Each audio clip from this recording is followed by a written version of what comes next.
Hey friends, welcome back to the channel. My name is Mike Payne. I'm a session guitarist based in Nashville. In this video, I'd like to talk a little bit about my guitar parts on the song Holy Spirit, as recorded by Francesca Battistelli.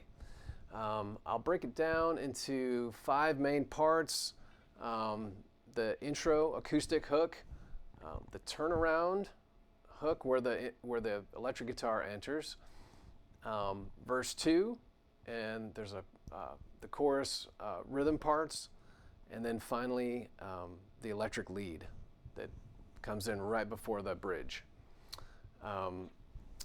So thinking back to the recording of this song, we had just finished the album, or we thought we had finished the album, if we're honest, with Francesca. Ian Eskelin produced this track as well as the whole album, and anyway, we thought we were done, and we got called back in kind of in the 11th hour to do a few more overcuts for a bonus, like a bonus version of the album. And this was one of the songs that we cut. And I remember I had a pretty small rig with me at the time. I had my matchless head, a little 112 combo pedal board, a few guitars. I have a good memory of cutting the song, and I'm grateful to be on this song. I think it did really well, and so grateful for that. So without any further ado, we'll jump into it here. Let's start with the acoustic part that starts the song.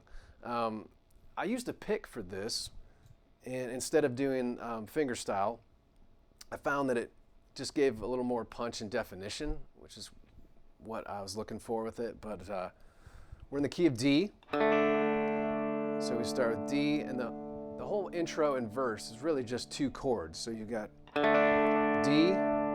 and G, add 9, or G2 if you prefer. So really just the picking pattern goes like this.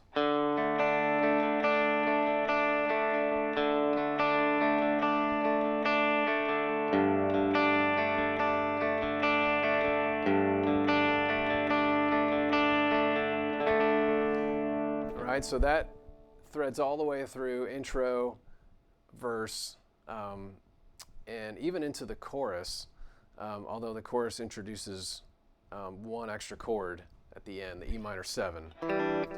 But that's the acoustic part, and the electric guitar is really just doing swells that start in chorus 1.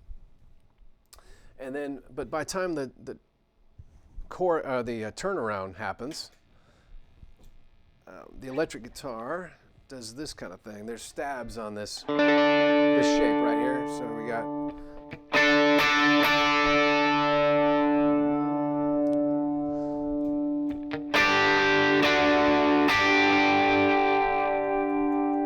that kind of thing. So we got one more time.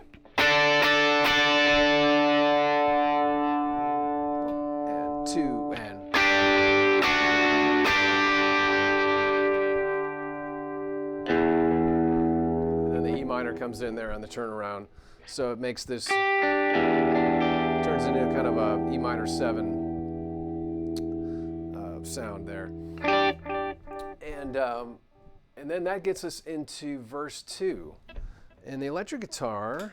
So the acoustic is still down here.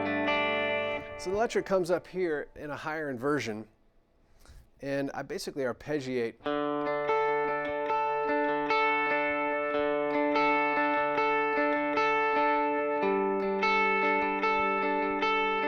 again, very simple, but it adds a little extra interest, I think, because of the higher inversion, a little more chime.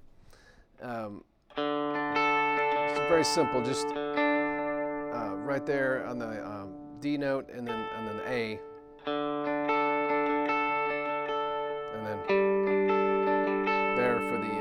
G, add 9.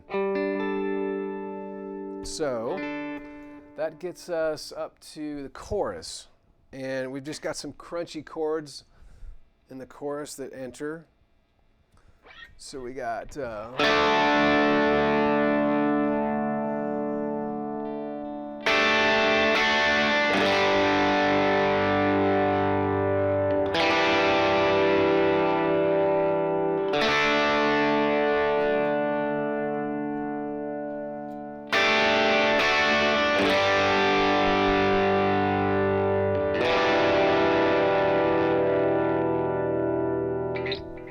Right.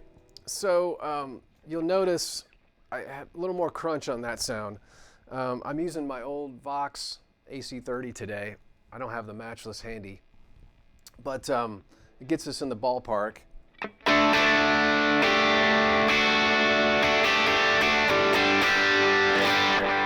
So really I'm just hitting the front end of the Vox with a little bit of boost is all to get that crunch. And then let's see, where do we go from here? I think I'll point out one thing about the, this is subtle, but, so we got, sorry, to the G, to the E minor 7. A lot of times I'll leave out the low note. It just depends on how things are feeling, but you know, the bass is down, is in that octave, and a lot of times I'll leave out low notes in these chord voicings. So if you notice, I'm just playing the E minor 7 like that without the low E. Just thought I'd point that out. It's not always the right thing to do, but it's something that I oftentimes will leave out. It just kind of creates more space in the chord. And that's pretty nice too, but okay. All right, moving on. So the lead part that comes in after chorus 2 that leads us into the bridge. I'm going to turn up the delay a little bit for this part. And step on an overdrive pedal. I am going to try to get this as close to the record as I possibly can, but I'll make no promises here. Here we go, ready?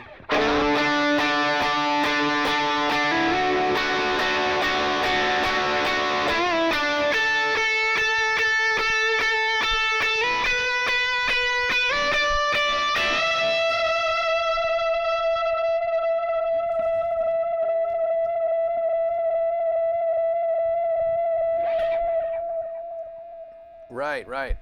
So, okay, I'll just mention I'm using the Strymon timeline for this solo, and as you all know, the timeline has a feature where if you hold down the switch, it will latch and it will go into infinity repeats, basically like you're turning up the feedback on an analog delay. I've actually had people ask me about this. And like, what pedal did you use? What delay pedal? Everybody knows it's like the feedback thing, but what is it? So it is the timeline, and it is the digital, the D-tape algorithm on it. And let's see, the repeats in the mix are set pretty much to 12 o'clock. So yeah, let's do it one more time.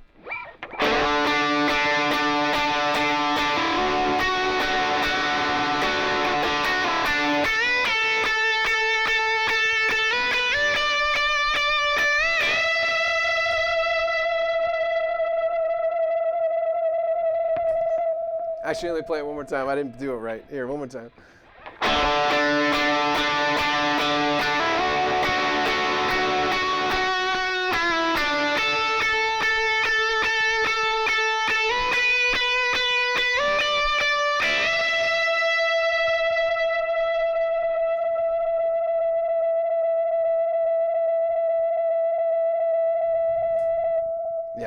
Yeah, there it is. So the repeats aren't exactly the way they sounded on the way they came out on the record, but pretty close. Um, anyway, that was a fun part.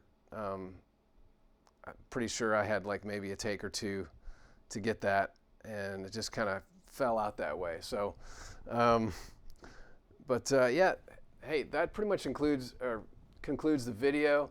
Um, Thanks so much for checking this out, and I hope it was helpful. If you have any questions or comments about tone or about settings or effects or whatever, feel free to post them in the comments. And yeah, thanks again for joining me, and I look forward to seeing you on the next one.